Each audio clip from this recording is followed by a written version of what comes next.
Welcome back, ladies and gentlemen. Welcome back to the Corbett Report. I'm James Corbett of corbettreport.com, and you are tuned into Propaganda Watch.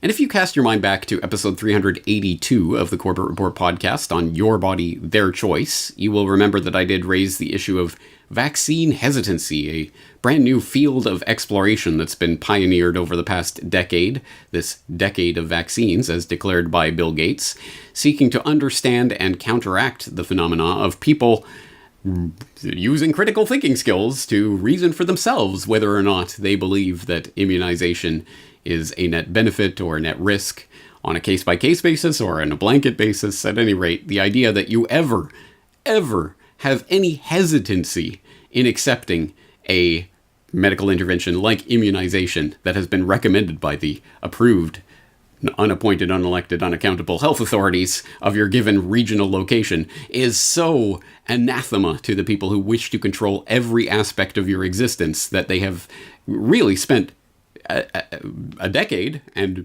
however many billions of dollars and however many thousands or millions of man-hours of research into understanding how best to change your mind on this topic. And this is the core tenet of Propaganda Watch that we keep coming back to.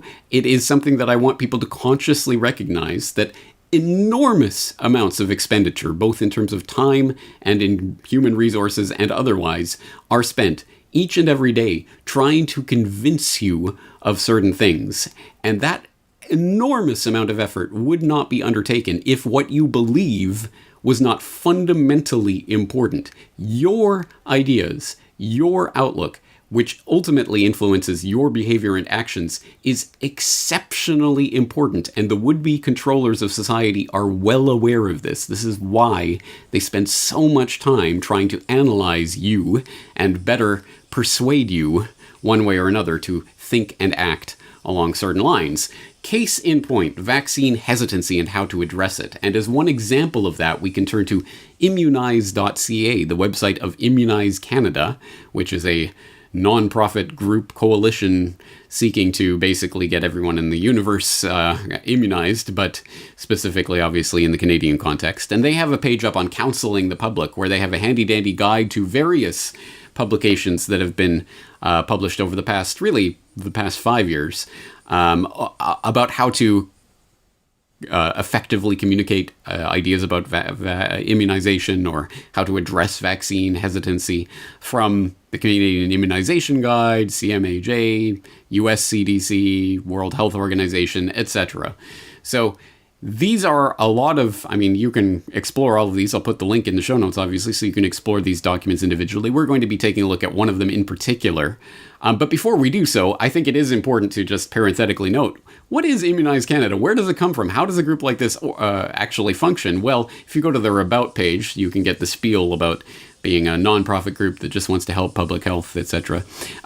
But when you get into the member organizations, of course, it's the Heart and Stroke Foundation and Diabetes Canada and these types of things that you'd expect. There are government members of this coalition, including the Public Health Agency of Canada and Public Health Ontario, as well as First Nations and Inuit Health Indigenous Services. But there are also sponsor members, including GlaxoSmithKline, Merck Canada, Seqirus, Pfizer, Sanofi Pasteur. Wow, the vaccine manufacturers collaborating and colluding with government and with various public health agencies in order to address the problem of their unwilling customers being hesitant to accept their wonderful, benevolent products. This is a marketing campaign that is literally being sponsored by the companies that directly stand to benefit from it, with the imprimatur and even the force of government behind them. And yes, well, you're the crazy one for thinking this is a conspiracy. It's not a conspiracy. It's right there in plain sight. They don't even bother to hide it. What's possibly wrong with having these corporations that literally stand to monetarily benefit from this, sponsoring the organizations that are looking to persuade you using psychological insights and research to accept their products? In what other field would we accept that? But in this field, it's you're crazy and you're a wild-eyed anti-vaxxer if you don't 100% trust every one of these products. Ridiculous. All right, well, let's take a look at how they intend to address this. And we're going to look at one specific document that came to my attention recently, the World Health Organization Europe's document on how to respond to vocal vaccine deniers in public. Here is the document itself on the World Health Organization homepage, where it says, "This guidance document provides basic broad principles for a spokesperson of any health authority on how to respond to vocal vaccine deniers. The suggestions are based on psychological and public health research, communication studies, and WHO risk communication guidelines." So I will, of course, put the link in the show notes so you can go and access this document directly for yourself and read it for yourself. But let's go through it together. This is, again, a best practice guidance document, how to respond to vocal vaccine deniers in public from the World Health Organization. There's an abstract, some acknowledgments, but in the introduction we get an idea of the scope and scale of this document. This guidance document provides basic principles for pro-vaccine spokespersons on how to behave and respond to vocal vaccine deniers in a public debate. Vocal vaccine deniers are individuals who do not accept recommended vaccines, are not open to change of mind, no matter the scientific evidence, and are actively advocating against vaccination. The guidance in this document was developed based on psychological research on persuasion, on research in public health and communication, and on WHO risk communication guidelines. The guidance is primarily intended for spokespersons of health authorities who want to prepare for a public event with a vocal vaccine denier. So this is what this document is aiming at. It is primarily for health authorities or spokespeople of various kinds to use in public debates or public fora where they are presenting evidence as to why everyone should unquestioningly accept every vaccine no matter what. And so it does define a couple of the terms here, including vocal vaccine deniers, who are individuals who do not accept recommended vaccines, are not open to a change of mind, no matter the scientific evidence, and are actively advocating against vaccination. Which, just to put it on the record, for my own sake, I am not a vocal vaccine denier by that definition. My position is, and has always been, that as responsible adult human beings, I fully 100% believe in your ability to weigh the possible risks and possible benefits of any given medical intervention for yourself, given the information that is presented to you, and to make your own informed decision on those matters, a decision that cannot be abrogated by any would-be authority wearing any hat or badge or stethoscope trying to force you into making a decision on that matter. That's why I would never force someone who wants to be immunized to you cannot be immunized. No, I don't believe that. But on the flip side of that, I don't think that anyone who does not want to be immunized in any specific case or even in any form whatsoever, I don't think that any government or any other type of authority has the right to come in and to literally force that vaccine into them. So that's my position. I am not a vocal vaccine denier, but I think this document does tell us interesting things about the way these types of public communications work, these debates and other things, and the types of things that the health authorities are thinking as they go into them. It helps us to decode the types of statements that are made in these types of public debates, but also secondarily, these are things that are generally applicable. It doesn't have to be for this situation, doesn't have to be for advocates of vaccination. I think there are some interesting hints, tips, and tricks that we could benefit from ourselves in this document if we strip it from its intended context. Let's scroll down a little bit to Table 1, 2 rules that aim to strengthen the audience's resilience against anti-vaccine rhetoric. Rule number 1, the general public is your target audience, not the vocal vaccine denier. And rule number 2, aim to unmask the techniques that the vocal vaccine denier is using and to correct the content of their messages. So again, as I say, these ideas and rules can be applied in any context. For example, the general public is your target audience, not the 9/11 denier, or whatever the case may be, not the vaccine advocate. Rule number 2, aim to unmask the techniques that the 9/11 denier, the vaccine advocate is using, and to correct the content of their messages. Again, this is widely applicable. And with the ultimate goal, foster resilience among the audience against anti-vaccine statements and stories, strengthen those who are vaccine hesitant, and support those who intend to vaccinate in their decision to accept vaccination. So, again, that's the broad scope of this document, and they go into, in section 1.1, what situation does this document address, specifically talking about how this is intended for people in a public communication fora of some sort, a debate or something along those lines, where there is an audience as well as the person you are directly addressing. So in this handy-dandy illustration, thank you for that, guys, they point out this is for public discussion, not for face-to-face or private communication.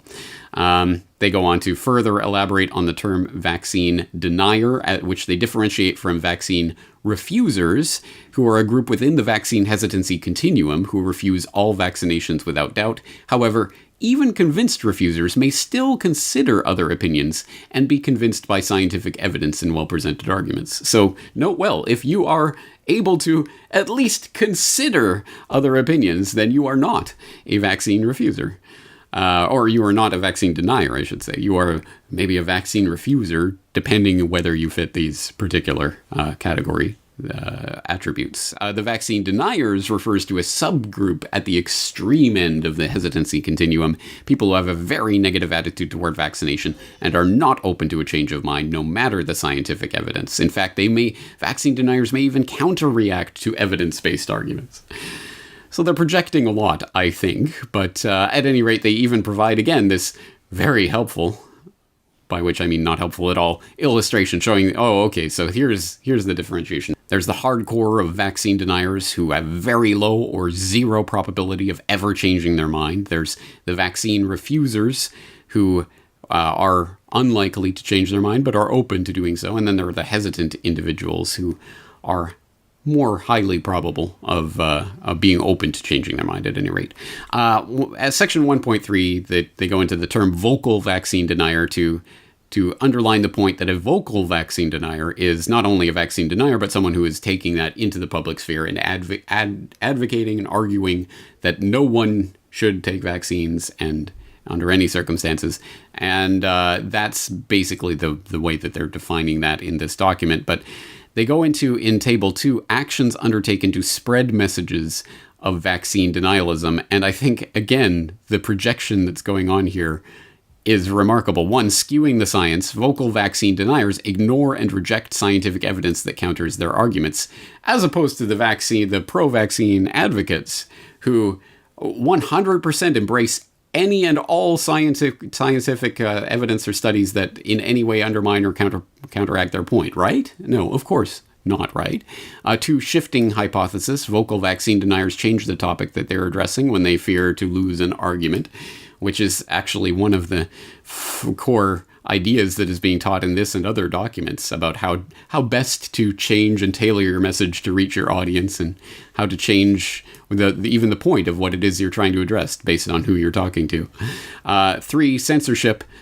This is ridiculous. Vocal vaccine deniers shut down critics and avoid open discussion. Do I really need to go through the millions of examples that we could point to of vaccine advocates advocating for, and in some cases actually implementing, direct censorship of vaccine hesitant individuals and their opinions? It is remarkable that in this document they would presume to say that the censorship is on the vaccine hesitancy side of the argument. That, oh yes, all of those extremely powerful vaccine hesitant individuals who own Twitter and Facebook and Google and what have you, who are actively censoring any discussion of pro-vaccine arguments, right? Can you name any single example of a pro-vaccine website or any sort of communication that has been censored? That's ridiculous. And in the example of someone like RFK Jr., who has been for years asking for, pleading for various vaccine proponents to come and debate him on this issue, and they all turn him down because they don't want to give a voice to anyone who has any question whatsoever about the safety and efficacy 100% of every vaccine ever manufactured. It is ridiculous. So I think that's very much projection on that point. And then number 4, attacking the opposition. Vocal vaccine deniers use personal insults and even legal actions to silence representatives of the scientific consensus. Again, attacking the opposition. 100% every single time you see anything about anti-vaxxers or anything approaching vaccine hesitancy, it is 100% ad hominem, and it is completely coming from the pro-vaccine adherent side of the debate. So again, the levels of projection that are going on in this table alone are off the charts. So, moving on to table 3 down here, they have motivations to reject science about vaccination, and they go through some of the reasons. Why would anyone ever have any questions about the safety or efficacy of vaccines? Why? People can be motivated to reject science and vaccination in order to express their identity as a nonconformist or a reactant individual. That's right. I decided that I was going to take this side of the debate because it seemed like the underdog side. So that, I just decided to wrap my entire personality around being this nonconformist. So I'm not going to take your vaccines, man. Conspiratorial ideation, of course. People could be motivated to reject science about vaccination to express their belief that those in power are hiding the truth. Yeah, there's nothing to see here when organizations like Immunize Canada are literally sponsored by GlaxoSmithKline, Merck, Seqirus, Pfizer, and Sanofi Pasteur. That's totally 100% above board and awesome. And if you question it, you're one of these crazy conspiracy theorists, which blends in with financial interests. People can be motivated to reject science about vaccination because they profit from spreading an anti-vaccine attitude. Again, profit from spreading an anti-vaccine attitude. Let's just put the scales out there and see which side of the debate is better funded. The bajillions of dollars provided by the Bill and Melinda Gates Foundation, the Wellcome Trust, all of these mammoth multi-billion-dollar well-funded endowments and foundations with all these grant money sloshing around, the World Health Organization, all of these international health bodies, let alone the governments and all of the various sponsor organizations, let alone, of course, the vaccine manufacturers themselves who are in the back door funding all of these organizations and groups, versus the handful of grassroots people who are actually trying to get information out that opposes this agenda. I wonder where more of the money is coming from. It's ridiculous. Again, on its face, ridiculous. Fear of needles and disgust is one of the reasons why people might be hesitant. Expression of moral values, to express their moral value of purity, which is a weird way of putting it. I'm assuming they might be lumping religious objections in with that, but that's a very strange way of putting it. And then social identity needs. So basically people are just trying to conform with their peers by being vaccine hesitant. Again, some very interesting ideas about why people reject the science about vaccination. Again, just framing the entire debate in a way that presumes the conclusion that they want. So then they go on to talk about the target audience, and again, talking about what a true discussion entails, acknowledging different points of view and testing the strengths and weaknesses of different arguments. A media or public debate is not a true scientific discussion. In addition, vocal vaccine deniers will rarely adhere to these basic premises. You know, those shifty vocal vaccine deniers. So, again, reiterating Rule 1, the general public is your target audience in this type of public communication, not the individual you are addressing, which, again, is broadly applicable to any sort of public communication. So how do you understand your target audience? Well, basically, they go into the point that everyone, as human beings, have biases. We are not robots that simply process logical arguments 100%, so... we all have biases, negativity bias, narrative bias, backfire effect, etc. And they go through these different biases and what they mean. For example, the negativity bias reveals that individuals trust scientific studies more when they report a health risk that could potentially harm people than studies that indicate no risk for people, etc. They go through these types of biases and then talk about debunking. Research on debunking misconceptions does not only help to avoid pitfall, it also helps prepare messages to mitigate the influence of myths. If a spokesperson wants to correct a misconception, it will not be enough to label the belief as false. The audience is seeking explanations and tends to believe corrections that provide an alternative to the myth. Again, broadly applicable, good advice for anyone involved in any sort of public discussion on any issue. Okay, turning to the speaker, and they start to try to get into the minds of who is being spoken to and spoken with.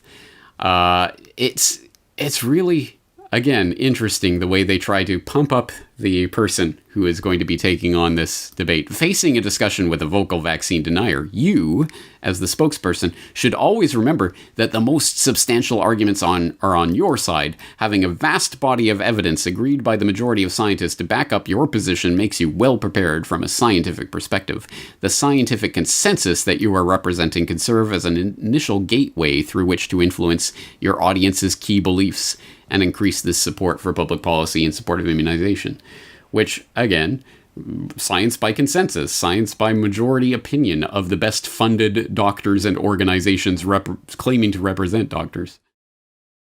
You see where this is going. Scientific research on communication shows that the quality of the evidence you provide not only influences the audience's attitudes towards a health treatment, but also increases your credibility. So basically trying to give a little pep talk to pump people up. Don't worry, you can do it. You've got science on your side.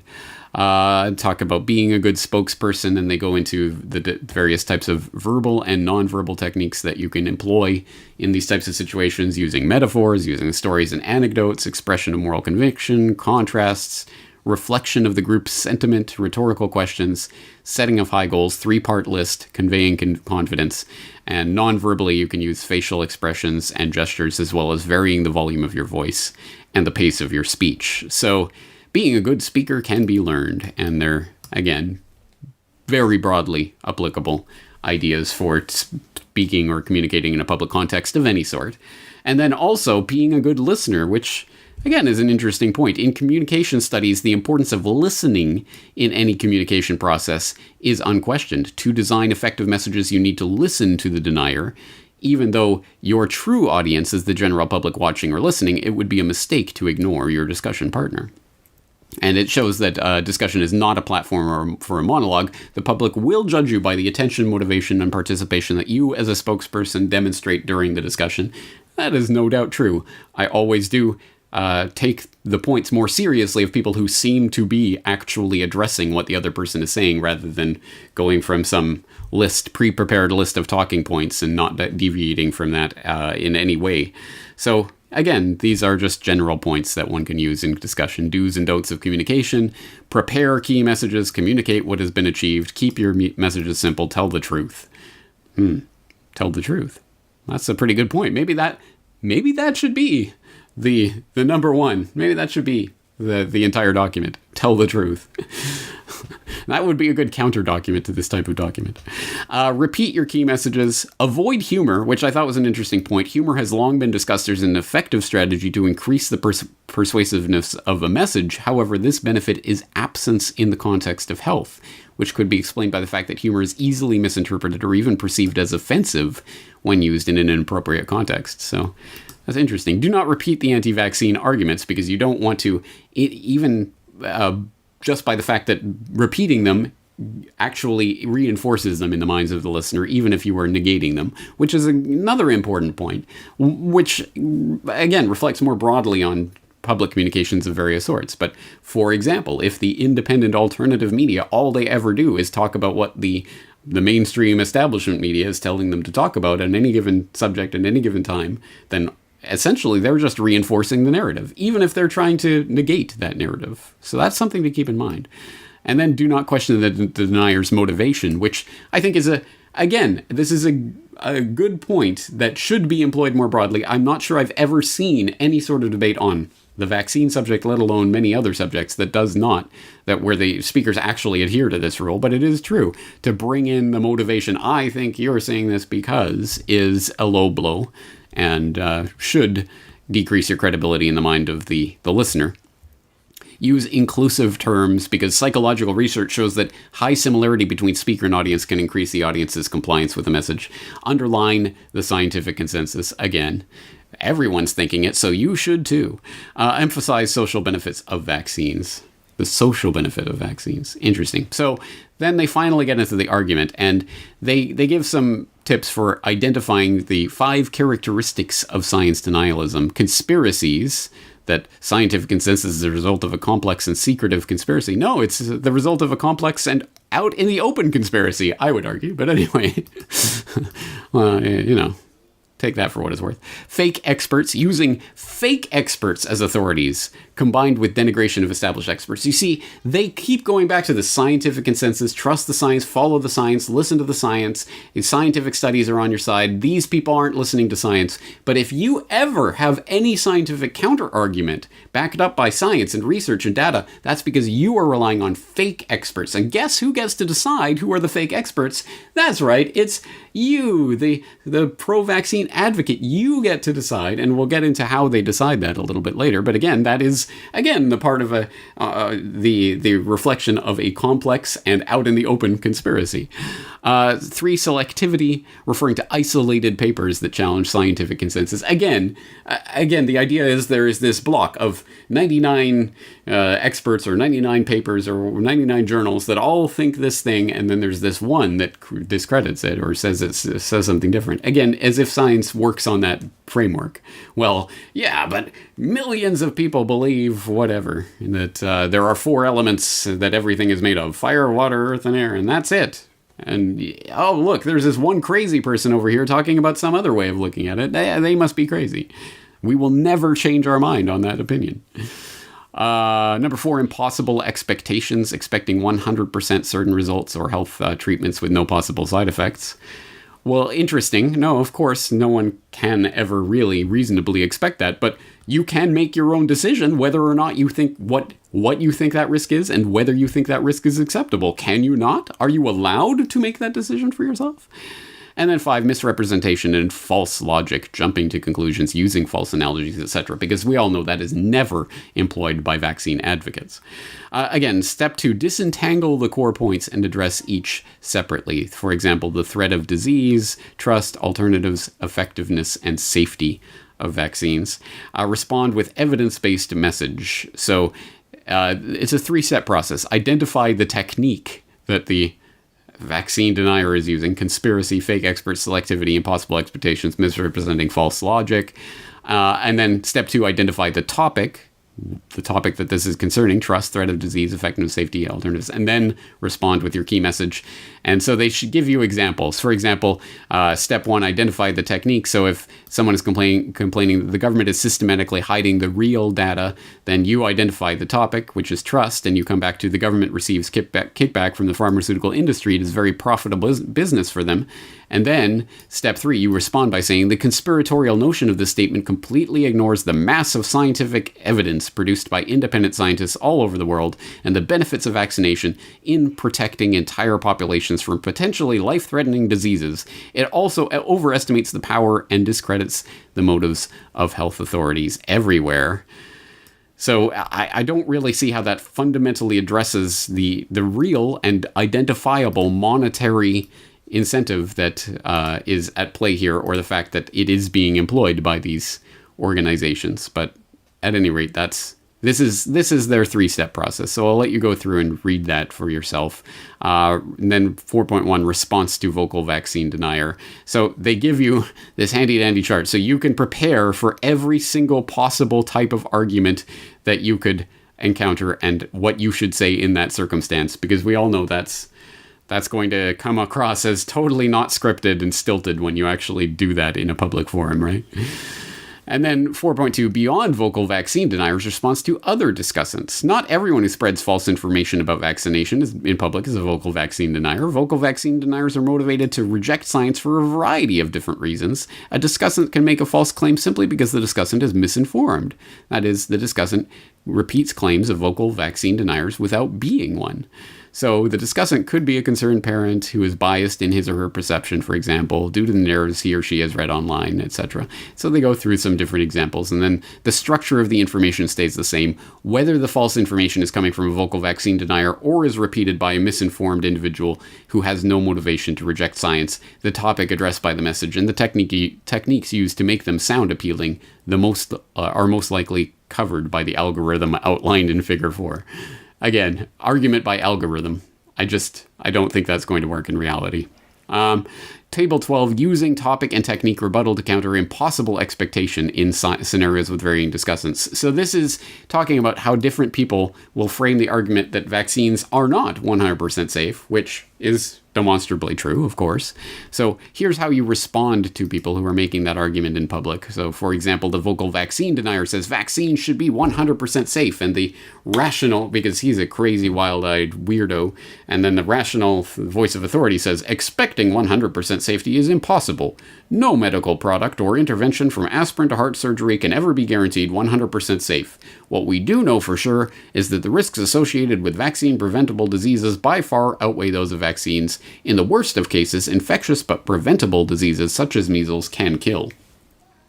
And they give examples of these type of wooden stilted statements that you can make in various situations, arguing the straw man that there are people who are saying that it is 100% safety or nothing, as opposed to the more fundamental argument that is my ability to make my own decision of what my risk tolerance is when it comes to my body. My body, my choice. I get to choose whether I want to play the Russian roulette with this chamber. Now, however many chambers there are in this gun, there might be 100 chambers, there might be 1,000,000 chambers, and there's only one bullet, so don't worry, guys, you're probably going to be fine. But it's my ability as a sovereign human being to come to my own determination of my risk tolerance on any given medical intervention. And I want to hear the moral and rational argument against that. No, it is not up to you. And of course, they will do that by appealing to the broader social milieu of this, which of course is everything that the coronavirus freakout is aimed at right now propagandistically, which is convincing you that if you do anything against what the health authorities are saying, you are a grandma killer, a literal psychopath, as they are now arguing that only psychopaths would refuse to wear a mask or all of these types of things because you are unconcerned about the way this infectious agent will spread to other people. So you have to follow religiously whatever the health authorities are saying. That is essentially the way that they are trying to abrogate your basic sovereignty over your own body. Your body is not your own. As, again, I did demonstrate in Your Body, Their Choice, episode 382 of the Corbett Report podcast. Give it a listen or review if you haven't yet done so. So then there are unfavorable interview conditions that they go over. So, for example, they talk about ways that even trained spokespersons may find it difficult to stay calm and deliver key messages in various contexts. So they have to, for example, demand fairness from the moderator or make the audience aware of the bias that's going on, etc. And then they talk about depolarization and embracing the opponent, which is interesting, talking about we're all concerned about the health and safety of people and blah, blah, blah, trying to connect on those types of issues, which again is more rhetorical trick, essentially, that is being employed rather than genuine sympathy. But at any rate, it's an admirable idea. But I find this figure 8, example of depolarization via embracing, particularly funny. So again, the crazy, wild-eyed vaccine denier, you support the wallet of the pharma industry, I support the safety of my child. To which the level-headed voice of rationality responds, in science, we call this argument false dichotomy or black and white thinking. Black and white thinking because Mr. Z assumes there is a good and a bad side in this discussion. In fact, we are all after the same goal, to keep our children safe and healthy. You faced a terrible tragedy in your life, and I do understand your fears, but there are a lot of people still alive because of vaccination. The overwhelming majority of pediatricians strongly, period. So, again, they couldn't even be bothered to finish that statement. You get it. The overwhelming majority of pediatricians strongly blah, blah, blah. And blah, blah, blah, because, again, in direct contradiction to what they were saying earlier about employing various rhetorical strategies to maintain the interest and attention of your listeners, this is the biggest block of blah, blah, blah that you could fill in the blanks. You don't even have to listen. I mean, you've heard exactly this type of spiel a million times. So, whereas this statement, whatever you think of it, this statement is direct to the point and will connect with a large number of people in the audience. This block of blah, blah, blah will connect to precisely no one and change precisely no one's mind or opinion, which I find interesting in an entire document about how to effectively communicate with people. In some ways, maybe it's a good thing that they're teaching the spokespeople of the state and the health authorities how to speak like robots, trying to convince the other bots, I suppose, that support them in the crowd. Then they have a chapter on religious beliefs, which again is interesting because, they talk about Jainism, Buddhism, Hinduism, Judaism, Christianity, Islam, and the various objections that these religious beliefs have. But the way that they do it is, again, very dismissive, treating entire belief systems that people base their entire life on as just some sort of, okay, just tell them this and they'll go away. It's ridiculous. So go and read through it. Just for example, in the Christianity, vaccines with remote fetal implications are morally acceptable with a duty to protect children unless alternative products are available, is the counter argument. Well, go and read it for yourself. They reference, in the document, they reference this papal decree, the moral reflections on vaccines prepared from cells derived from aborted human fetuses, which gives a rather in-depth study of this issue and it's not an easy thing to just say, oh, okay, so whatever, Catholics say it's okay to use these vaccines. Well, actually, no, it goes into great degree of detail and it talks about the moral duty to continue to fight and employ every lawful means in order to make life difficult for the pharmaceutical industries, which act unscrupulously and unethically. And they talk about the grave responsibility to use alternative vaccines and make a conscientious objection with regard to those which have moral problems. But then, again, they reference this, but they don't address this in any degree of detail. Similarly with the other objections from other religious beliefs. They just say, Jainists can be appeased because, they have the regretful acceptance of cooking food, boiling water, using antibiotics and vaccines in order to sustain human life. That'll be good enough. That'll make them shut up. It just seems very dismissive, but I suppose this is not the key point of this entire document.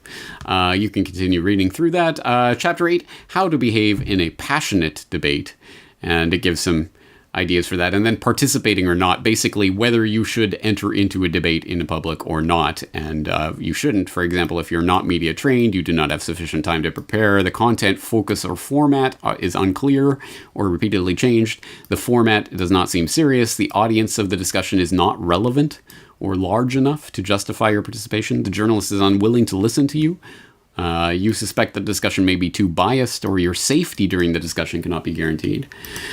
So, again, absolutely, it's those crazy vaccine deniers who in any way they always try to shut down, censor, and avoid discussion, but here are the reasons that you shouldn't participate in discussion. Fair enough. I agree that there are certain times in which public participation in certain public fora is not really advisable or not really helpful, but at any rate, that does cut both ways, which is, I'm sure, allowance they do not make. And then they give you a handy-dandy flowchart about whether to agree to a debate or an interview or not.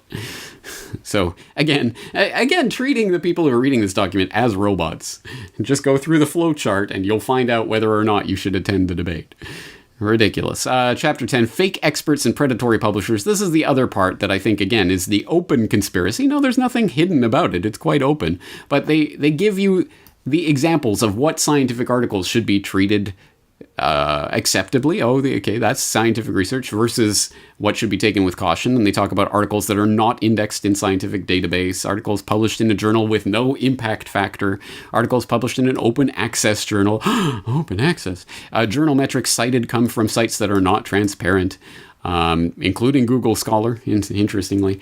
But again, this is creating the consensus around a given topic because, of course, there is an ecosystem that supports certain lines of thinking, an entire academic / publishing / governmental ecosystem of this is approved science. This is what is being funded, is being sponsored, is being published. That constitutes science. And everything else is fake experts. So, again, it's a big club, and you ain't in it, as usual, and we get to determine the limits of that club in conjunction with our bajillionaire backers and the pharmaceutical industry and the other industrial monetary interests behind this and the governments. They can all decide what constitutes science, so they get to define it in a way that this is the consensus. Because look, this is all that's ever published on the subject, is things agreeing with it. So if you're against it, that means you're not part of the consensus. You're appealing to fake experts. And then they give what now and references. So, and then there's an annex on the Hurrier model of listening instructions. So again, it's an interesting document. There are, again, as I say, there are some broadly applicable things about just engaging in public communication at all. But it is interesting to see the way, the type of time and attention and energy and resources that are being pumped into preparing people to persuade you, to change your mind, because what you believe is important. They cannot, at this point, control billions of people and force them at gunpoint to take a vaccine, and they don't want to do it that way. They want to persuade people, because a persuaded public is the most effectively controlled public. And another example of how this is broadly applicable that I want to point out, this document in itself is referenced in a lot of different places. For example, the government of Washington has up this addressing fluoride hesitancy using immunization approaches. So again, we have this broad-based medical intervention that everyone knows is 100% safe and effective, and it's great, and it's sunshine and rainbows, but for some reason there are crazy people who are against it. Well, how can we address that hesitancy? Well, exactly like you address vaccine hesitancy. So you'll notice that in their articles and research to address hesitancy, they actually, again, directly link to this document from the WHO, How to Respond to Vocal Vaccine Deniers in Public. So, again, this is broadly applicable, and it is being used against you, whether you know it or not, when you see public communications by health authorities. It is very likely they have read this document or been briefed on it, or similar documents from the entire ecosystem of the international health, public health industry, because that is what it is, essentially, that has produced these types of documents over the past decade, the past several years in particular. So I thought that this was an interesting exploration, wanted to share it with you. That is going to do it for this edition of Propaganda Watch. Thank you. James Corbett at corbettreport.com. Looking forward to talking to you again in the near future.